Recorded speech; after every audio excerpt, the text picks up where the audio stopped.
Imagine um mundo sem o Google. Não, é sério. Um mundo sem o Google. Um mundo onde você não poderia fazer uma pesquisa sobre o seu encontro às cegas. Um mundo onde não pudesse achar, com um clique do mouse, o PIB do Cazaquistão.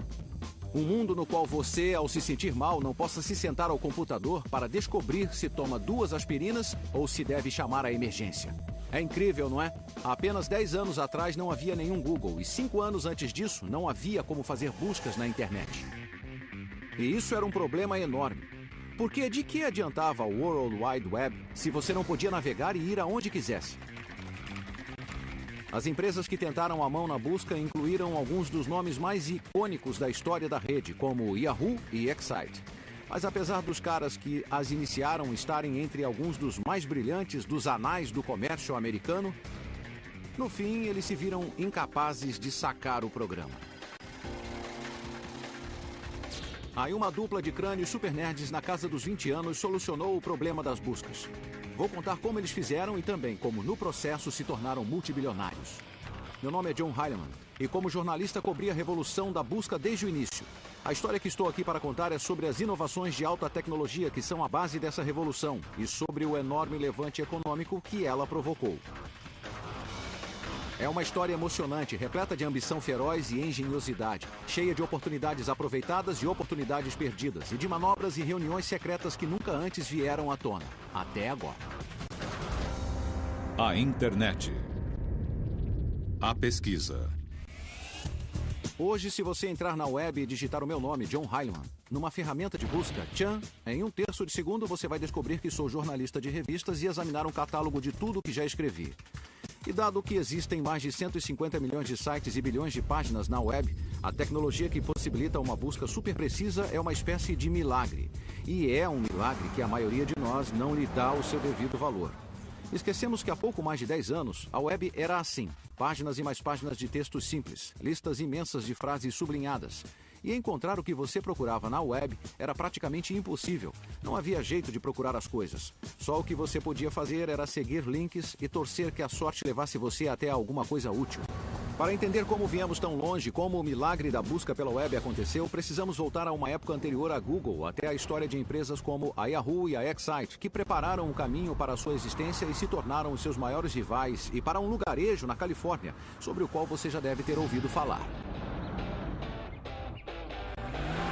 Vale do Silício, Califórnia. Esta faixa de 50 quilômetros é o lugar certo para as pessoas com jeito para inventar o futuro e com apetite para enriquecer muito nesse processo.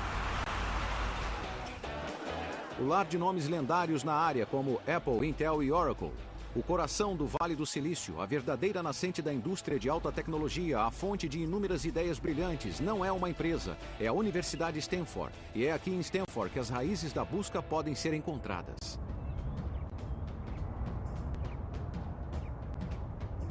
Você deve estar achando que vou dizer que em algum laboratório por aqui, alguns estudantes que só tiram 10 e seu professor crânio estavam inventando algum chip de silício mega veloz ou algum enorme supercomputador e tomaram o vale de assalto.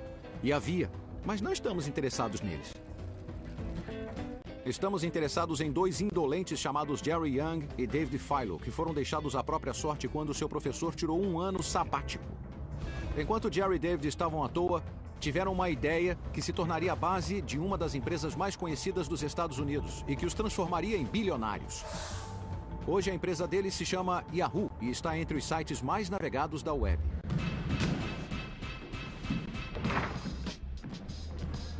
Tudo começou quando Jerry e David estavam tentando achar um jeito furtivo de usar a internet para ganhar um concurso da Liga de Basquete de Stanford.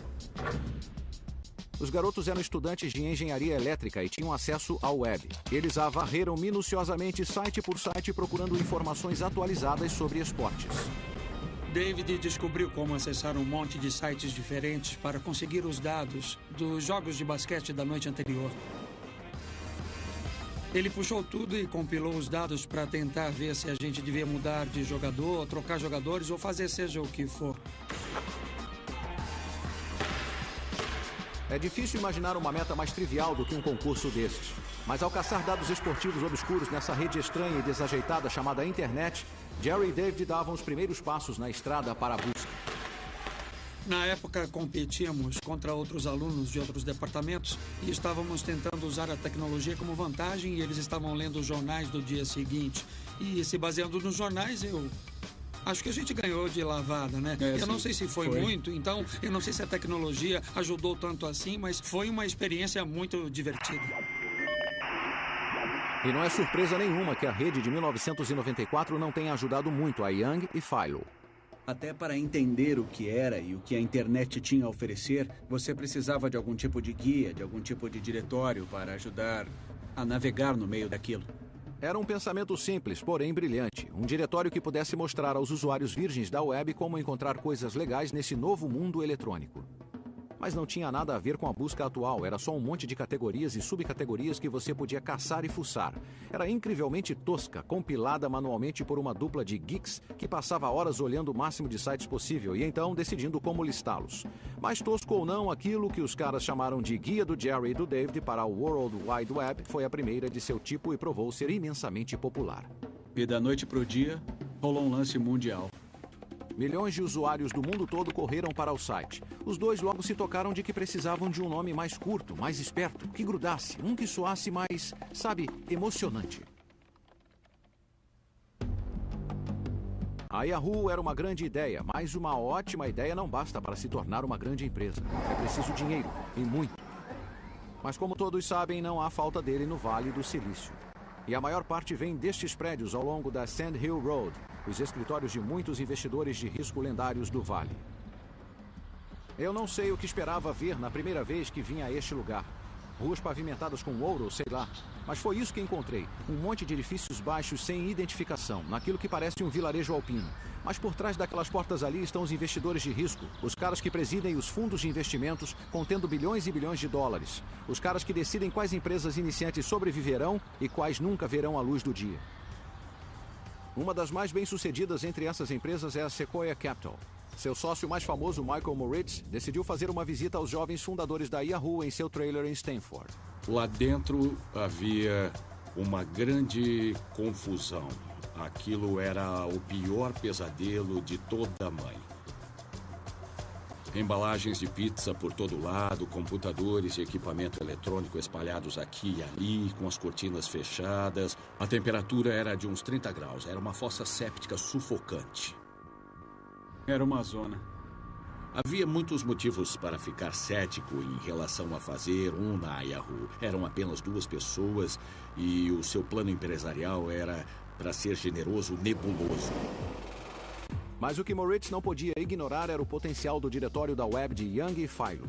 Nos parecia bem claro que qualquer um que estava oferecendo um serviço que servia de guia para todas essas coisas que de outro modo eram difíceis de desvendar, com o passar do tempo, oferecia o potencial de ocupar um terreno muito estratégico.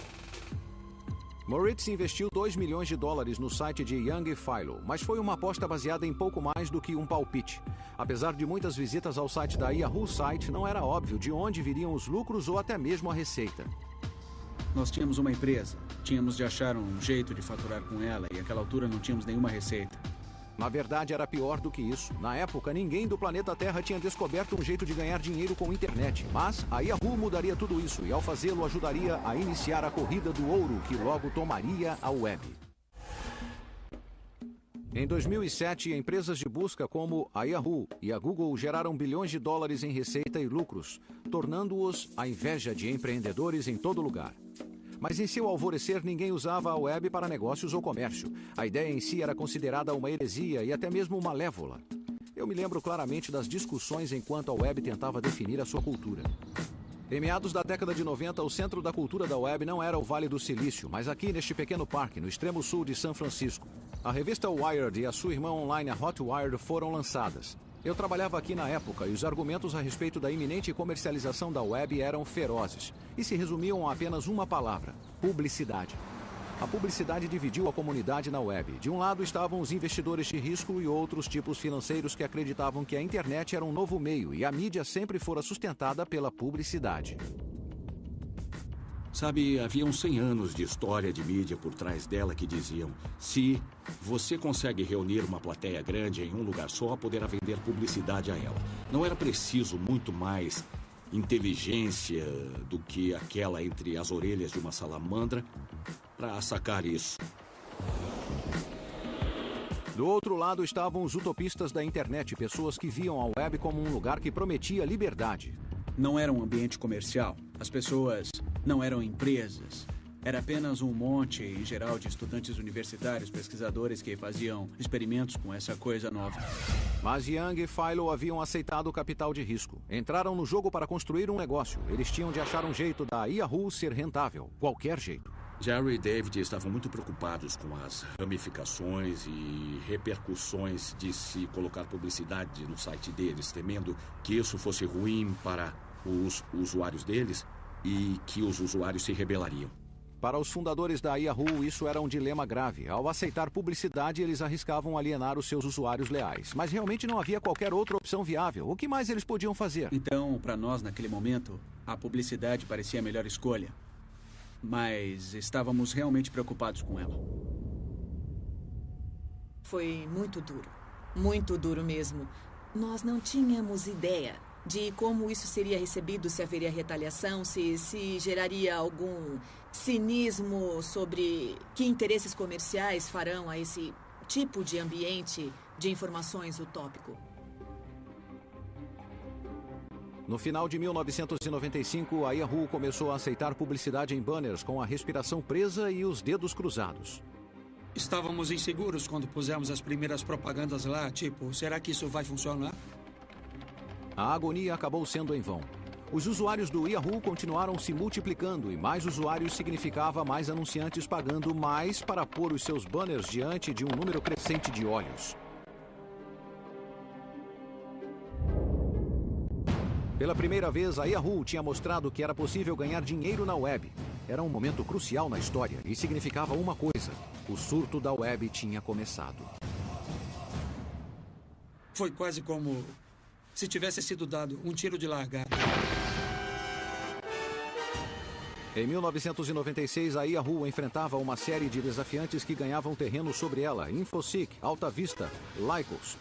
Mas a rival mais formidável da Yahoo era uma empresa chamada Excite. Na superfície, a Excite era muito parecida com a Yahoo. Era outra empresa iniciante de busca fundada por outro grupo de garotos de Stanford, substituindo uma casa pulguenta nos subúrbios por um trailer pulguento no campus. Mas a tecnologia que o site desenvolveu era consideravelmente mais sofisticada do que aquela desenvolvida pela Yahoo. Em vez de uma lista de sites compilados e divididos em categorias por seres humanos, o Excite era puro software. Você digitava sua indagação e o serviço vasculhava a web, encontrando páginas que continham o termo que você havia digitado. Ou seja, era uma versão rudimentar da busca como a conhecemos hoje. Quando começamos, estávamos em 17º numa corrida de 17 cavalos. E sabíamos que, depois de um ano, seríamos o número 1 ou o número 2 ou estaríamos mortos. A avareza dominava. A ambição e a animação estavam no ar. Em 1997, a internet estava explodindo. Milhões de pessoas entravam online para ver o motivo de tanta exaltação.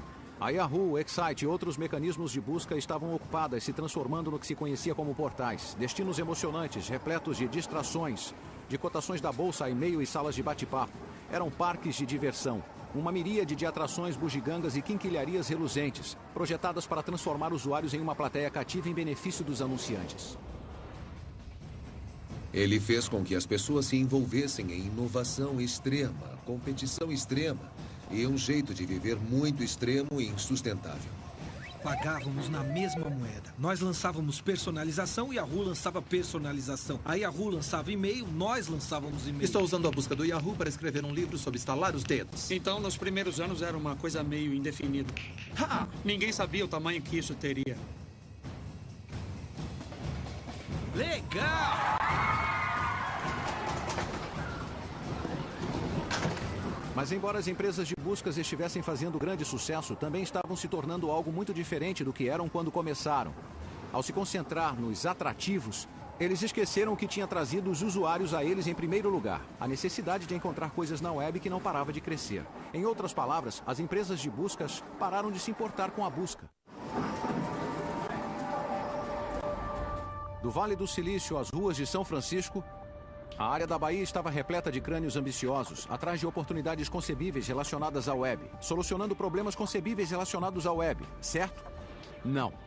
De fato, a maior oportunidade ainda estava lá fora, encarando as empresas de busca bem nos olhos, mas seu sucesso as deixou tão cegas que não podiam ver. O problema era, falando claramente, que quando o assunto era localizar informações relevantes na web, a Yahoo, a Excite e o resto das chamadas empresas de busca eram uma droga. Você podia passar o dia todo digitando várias combinações de palavras para encontrar o que você queria e ainda assim não ter nenhum resultado. A maioria dos resultados eram links de sites tentando vender alguma coisa que você não queria e frequentemente obscenas. Em suma, o mundo tinha fome de um jeito radicalmente melhor para fazer buscas na web. E com certeza isso veio da mesmíssima instituição que já havia produzido a Yahoo e a Excite, Stanford. Mais uma vez, o nome da empresa era descaradamente pateta. Google, uma variação na palavra Google, um termo matemático para 10 elevado a 100, e novamente os fundadores eram uma dupla de geeks jovens e pouco socializados, Larry Page e Sergey Brin. Eles se conheceram na primavera de 1996, em uma visita guiada de São Francisco para estudantes que iam se formar em Stanford. E quem liderava a visita era Sergey, um belo garoto russo-americano, meio revoltadinho. Ele tinha uns 19 anos, que é muito novo. Era um dos nossos candidatos mais jovens ao PhD. Eu me lembro que ele era bem sucinto. Era o tipo de pessoa com respostas rápidas e tinha um ponto de vista radical. Larry foi um dos últimos estudantes na visita naquele dia. Era um garoto típico do meio oeste, filho de um acadêmico. E a coisa mais incrível que já tinha feito foi uma impressora a jato de tinta com Legos. Era um cara despretensioso, quieto. Não era o tipo de pessoa que você conhecia e ficava surpreso. Quem o conhecia dizia, esse é um cara legal. E foi o cara legal Larry que teve uma ideia de gênio que transformou a busca numa coisa mágica e lançou a Google. Dadas as consequências abrangentes dessa ideia, sociais, culturais e com certeza financeiras, você poderia pensar que é incrivelmente complexo, mas de fato, em sua forma básica, é bem simples. A ideia começou com a noção de que a web realizava um concurso de popularidade contínuo sobre o seu próprio conteúdo e que a quantidade de vezes que uma certa página da web tinha links em outros sites poderia ser uma medida de sua utilidade ou relevância. Page acreditava que um link de site para outro é uma espécie de recomendação. Ele e Brin construíram a ferramenta de busca da Google com base nessa convicção. E como escreveram na agora famosa dissertação acadêmica de 1998, abre aspas, em essência, a Google interpreta um link da página A para a página B como um voto da página A em prol da página B. A Google avalia a importância de uma página pelos votos que ela recebe. Fecha aspas. Em outras palavras, quando um site sobre, digamos, Abraham Lincoln resulta em 15 milhões de links, isso significa que muita gente a achou útil. Outro site de Lincoln que, digamos, resultou em 11 links, não impressionou quase ninguém. Essa realização levou Page e Brin à sua própria versão do ditado "siga o dinheiro". Para encontrar os sites mais relevantes, o que você tinha de fazer era contar os links. A ideia de Larry sobre a contagem de links era simples, mas brilhante, e acabaria sendo o coração do incrível sucesso da Google. Mas na época, Larry entendeu dessa forma? De jeito nenhum. A primeira pessoa a ver a Google em ação foi um dos professores de ciência da computação dos rapazes, Héctor Garcia Molina. Brincamos na minha sala por um tempo, olhando para a contagem dos links, ou seja, quantas páginas apontam para a sua página, de páginas interessantes. Então, olhamos para a homepage de Stanford e então a comparamos com outros departamentos, o MIT ou Berkeley, que são nossos concorrentes. E nos divertíamos muito vendo quais dessas páginas eram mais importantes do que as outras, porque havia mais referências a elas. Quando Larry e Sergey lançaram a Google no site de Stanford, todos que viram a ferramenta perceberam que era especial. Era uma ferramenta de busca que voltava a se importar com buscas. Da sala de estudantes graduados no campus de Stanford Campus, vista aqui nestas imagens inéditas, Page e Brin lutaram para gerenciar a popularidade de sua novidade inovadora. Havia tanto tráfego no Google que quase toda a internet da Universidade Stanford entrou em colapso. Então, a administração da universidade disse, vocês têm que sair do campus. Stanford não era mais útil para Larry e Sergey. Era hora deles saírem do campus e irem para o Vale do Silício, arranjar alguma verba e transformar sua ideia brilhante em uma empresa de verdade. E ao fazê-lo, eles se juntariam a milhares de candidatos a empreendedores, buscando fama e fortuna no ramo.com do Vale do Silício. E isso significava que as chances estavam contra eles. Hoje nós olhamos para a Google com seu enorme valor de mercado de mais de 200 bilhões de dólares, seu vasto campus no Vale do Silício e a sua influência sobre a mudança da cultura e presumimos que devia haver investidores batendo à sua porta, especialmente no auge da bolha das .com, quando algumas das ideias mais estúpidas imagináveis estavam recebendo rios de verba. Mas na época, a reação entre os homens com a grana à Google não foi "Ei, moleza!". Em vez disso foi "Oh, peraí, outra ferramenta de busca?". Uma das primeiras e poucas vozes dissonantes nesse coro de dúvida era aquela de Vinod Khosla, um investidor de risco altamente bem-sucedido, um guru da tecnologia e um dos cofundadores da Sun Microsystems. Eu os conheci, adorei os dois e disse que amaria trabalhar de algum jeito com eles. Então os apresentei a Excite e disse: esta é uma ferramenta de busca maravilhosa e uma abordagem melhor. Para Khosla, a lógica era simples. Na época, ele era um investidor na empresa de busca Excite e ele calculou que se a Excite comprasse ou licenciasse a tecnologia de busca da Google, eles teriam uma vantagem contra a sua amiga rival, a Yahoo, que parecia estar dominando cada batalha e derrotando todos os seus oponentes nas guerras dos portais. Para a Excite não ser esmagada pelo exército de Yang e Philo, precisaria de artilharia fresca. E como qualquer comandante militar diria a você, o segredo para vencer uma guerra é fazer as alianças certas. Agora, na esperança de fazer com que a Excite se juntasse à Google, Khosla arranjou uma reunião para o tecnologista-chefe da Excite, Graham Spencer, conhecer Larry e Sergey neste restaurante japonês. Os rapazes da Google vieram com a esperança de garantir a continuidade do projeto. Eles haviam feito um teste para demonstrar como os seus resultados de busca eram melhores do que os da Excite. E ligando os seus laptops, eles mostraram os resultados a Spencer. Spencer voltou e contou ao diretor da Excite, George Bell, sobre a tecnologia da Google, assim como Khosla. Eu vi muita resistência. Eles sempre voltavam dizendo que a busca era genérica, nós podemos fazer isso, somos quase tão bons quanto eles, não importa.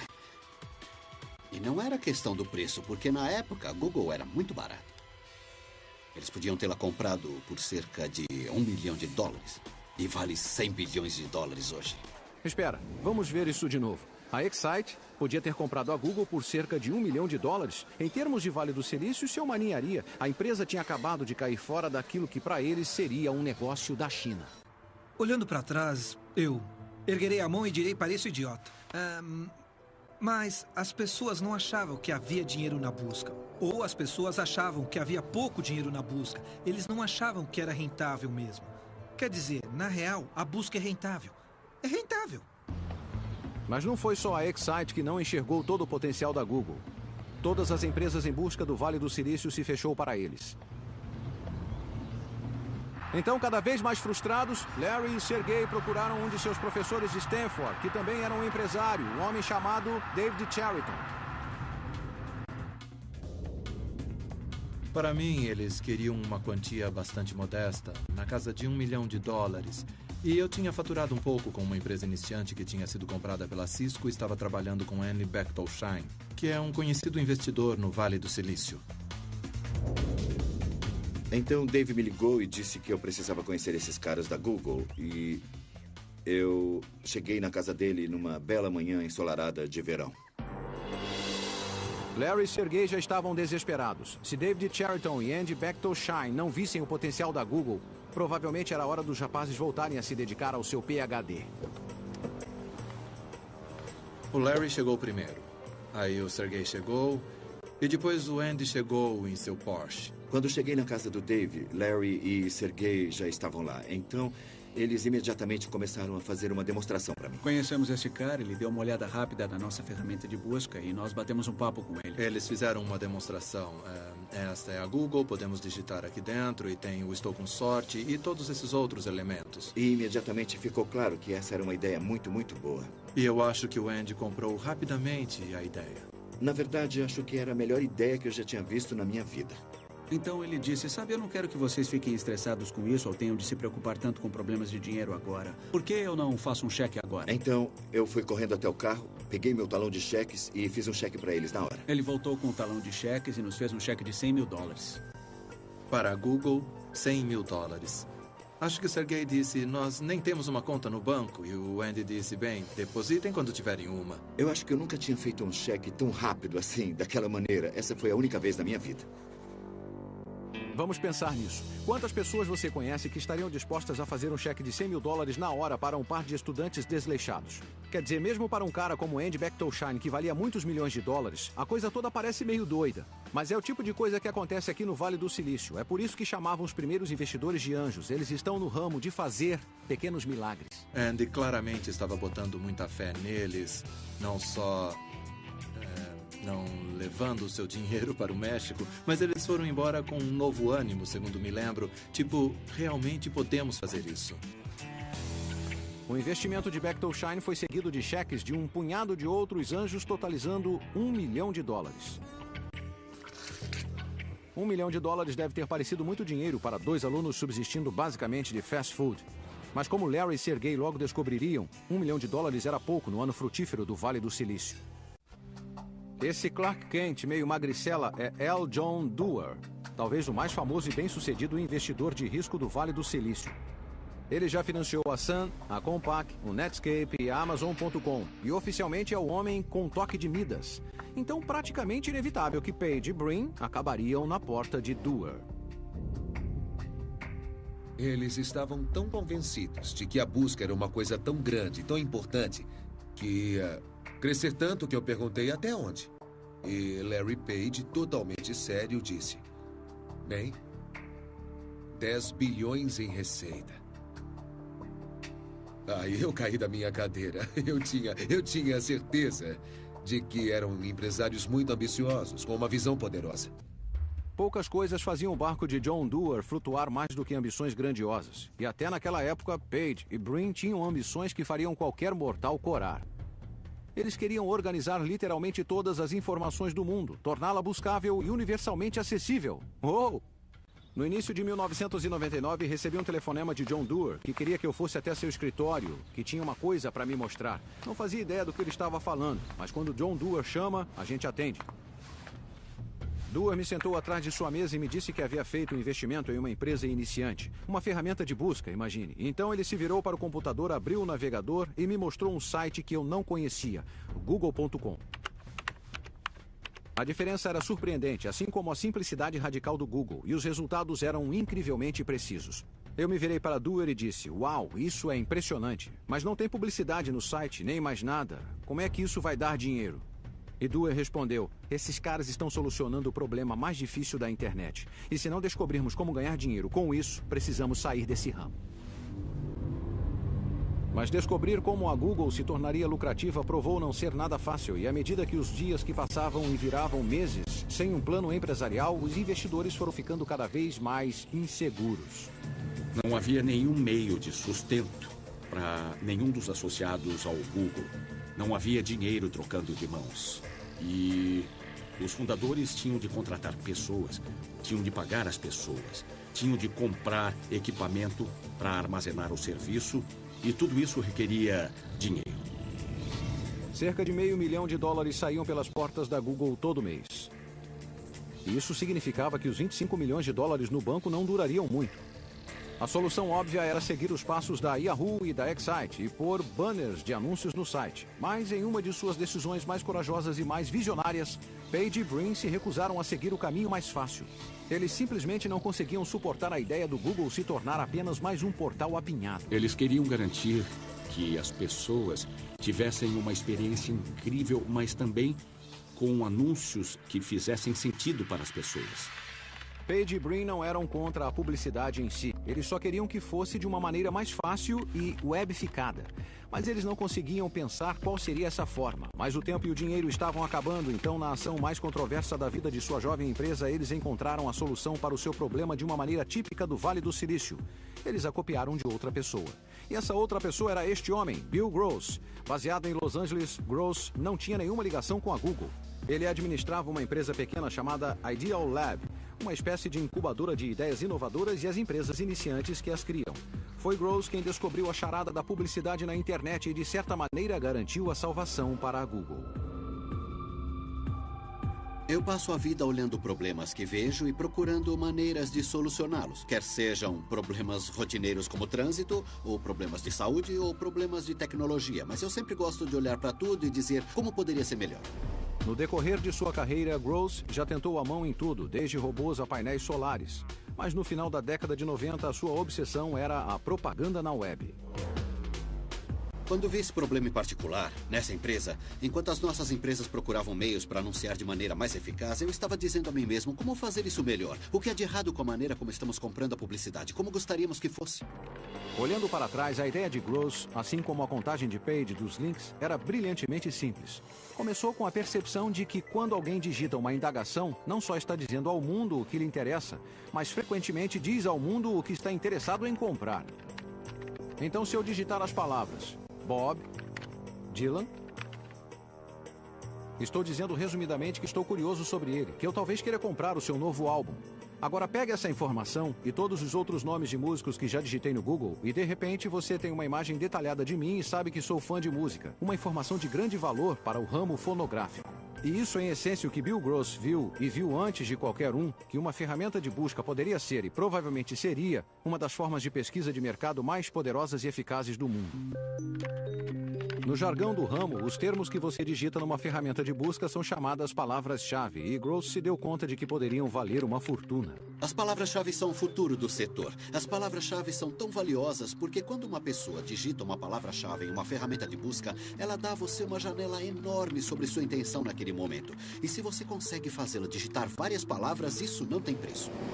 Gross acreditava que podia vender palavras-chave aos anunciantes. A BMW, por exemplo, pagaria um bom dinheiro para garantir que cada vez que alguém digitasse a palavra carro em uma ferramenta de busca, um link para um site da BMW apareceria no topo dos resultados da busca. Mas até mesmo entre o pessoal da Gross, a ideia de pagar por isso parecia crassa, censurável. E para algumas pessoas nessa reunião, isso foi muito repulsivo. Havia algumas pessoas torcendo o nariz para a ideia e dizendo: você nunca vai se dar bem com isso. E eu disse: ora, é igualzinho as páginas amarelas. Pensem na utilidade das páginas amarelas. E eu deixei a reunião, voltei correndo ao meu escritório, peguei as páginas amarelas, levei de volta, coloquei na mesa e disse: vejam como isso é útil. Você procura uma coisa aqui, esses são anúncios pagos. E é isso que o cliente quer quando está procurando por encanador. Por que não fazemos isso numa ferramenta de busca? Seria útil. E a grande ideia acabou sendo uma busca feita como nas páginas amarelas. Gross finalmente persuadiu os céticos em sua empresa e em 1998 ele lançou um site baseado em palavras-chave e links patrocinados que acabou sendo conhecido como Overture. Foi um sucesso instantâneo. O diretor da empresa veio até mim e disse: estamos lidando com bilhões de microtransações. Somos maiores do que a companhia telefônica, até mesmo na quantidade de transações com que estamos lidando. E então me dei conta, isso é mesmo uma coisa grande. O que Gross não sabia era que no Vale do Silício ele estava sendo observado e que a Google acabaria vendo a ideia dele como a solução de seu dilema de projeto empresarial. Larry e Sergey aconteceram num site pequeno, o Overture, que estava crescendo bem com listagens patrocinadas. E acho que Larry, em particular, sentia que isso oferecia um mapa para um ramo em que o Google poderia entrar. Os rapazes da Google combinaram de se encontrar com Gross e depois encontrá-lo repetidas vezes. Grande parte da história empresarial é determinada por esses encontros entre os aspirantes e titãs se reunindo a portas fechadas. Bom, eu me encontrei com Larry e Sergey e estávamos falando sobre encontrar um jeito de mesclar a enorme monitoração que o GoTo estava tendo e resultados de buscas incrivelmente relevantes que a Google tinha. E falamos várias vezes sobre diferentes maneiras de incorporá-las juntas. Às vezes, reuniões como esta terminam com ambos os lados emergindo junto, mas outras vezes, não. Esse foi o caso com a Google e a Overture. E o que aconteceu exatamente ainda é um mistério. Mas o resultado foi bem claro. Primeiro, Larry e Sergey deixaram as conversações, sem fechar nenhum tipo de acordo. E então, pouco depois, a Google inaugurou um serviço chamado AdWords, que era incrivelmente semelhante ao da Overture. Parece suspeito? Pode apostar que sim.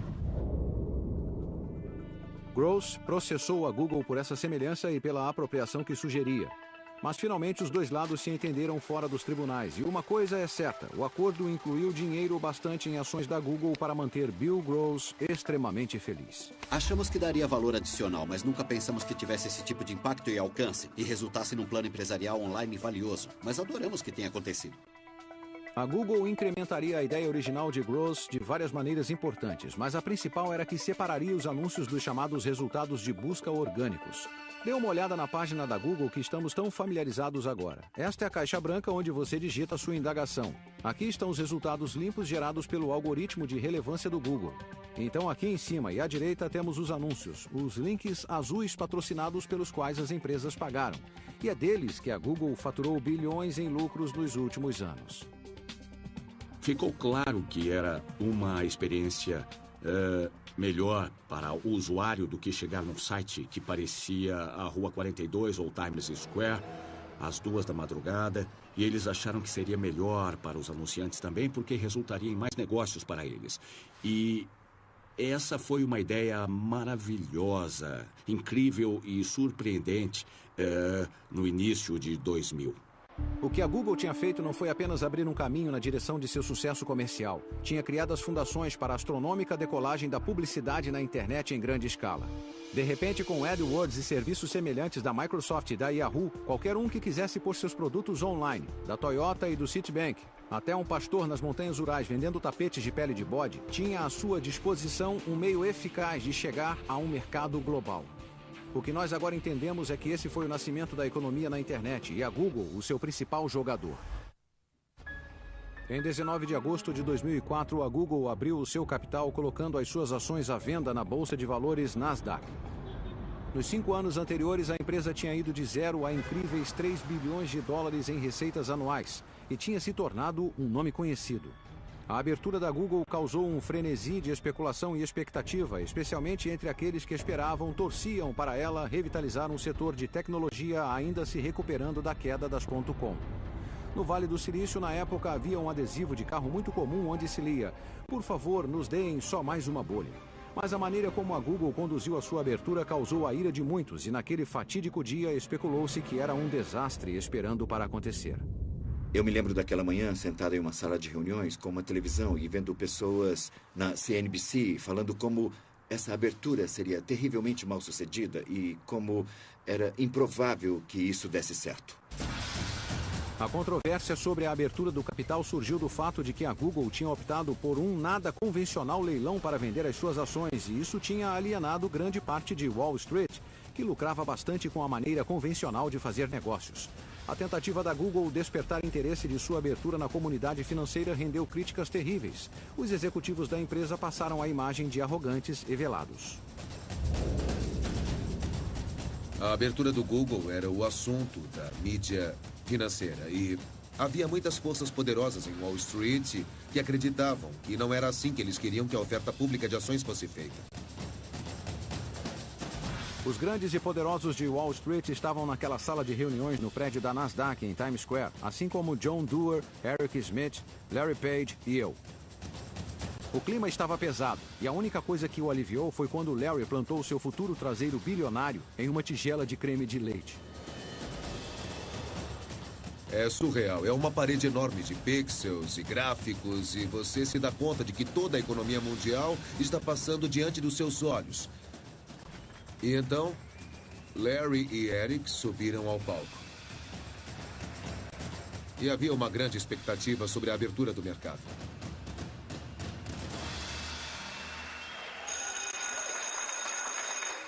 E lá foram eles.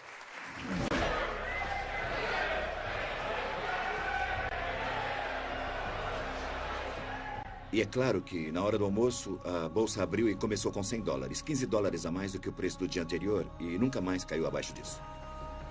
No fim, apesar de toda a tempestade, a abertura do capital da Google foi um sucesso da única maneira que importava. Qualquer um que tenha comprado ações naquele dia e ainda tenha a sorte ou a inteligência de tê-las, guardou uma fortuna.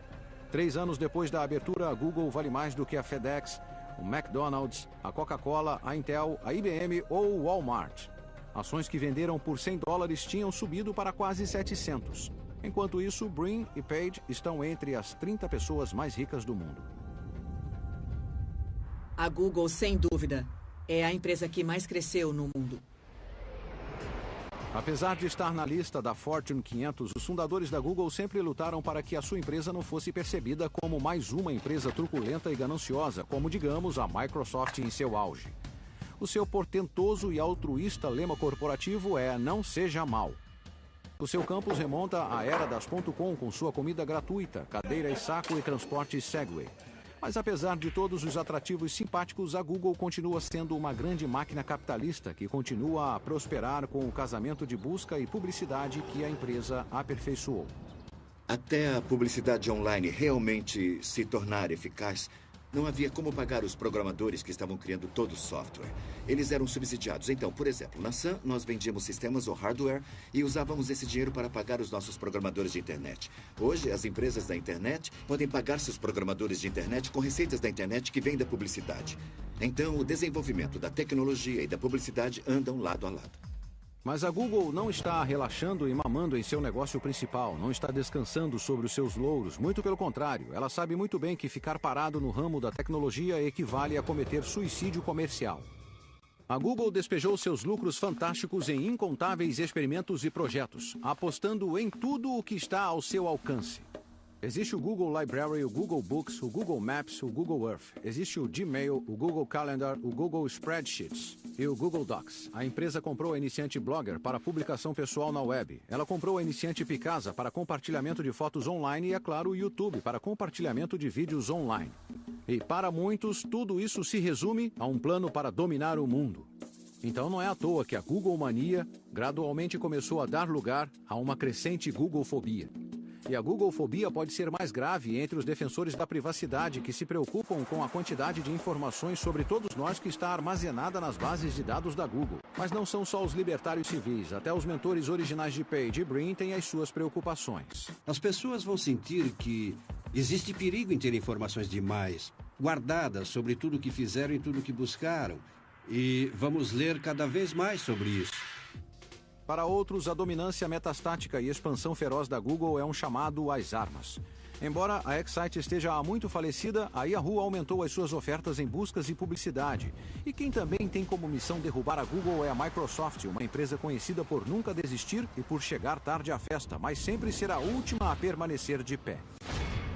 No geral, se houvesse alguma grande oportunidade na internet ou em softwares, a Microsoft sacava isso bem rápido. E eles têm um bocado de pessoas inteligentes e muitos bens e forças. Mais exatamente, à medida que a Google expandiu seu alcance em tantos cantos do comércio, a sua lista de inimigos fora do ramo da tecnologia ficou bem maior e mais formidável.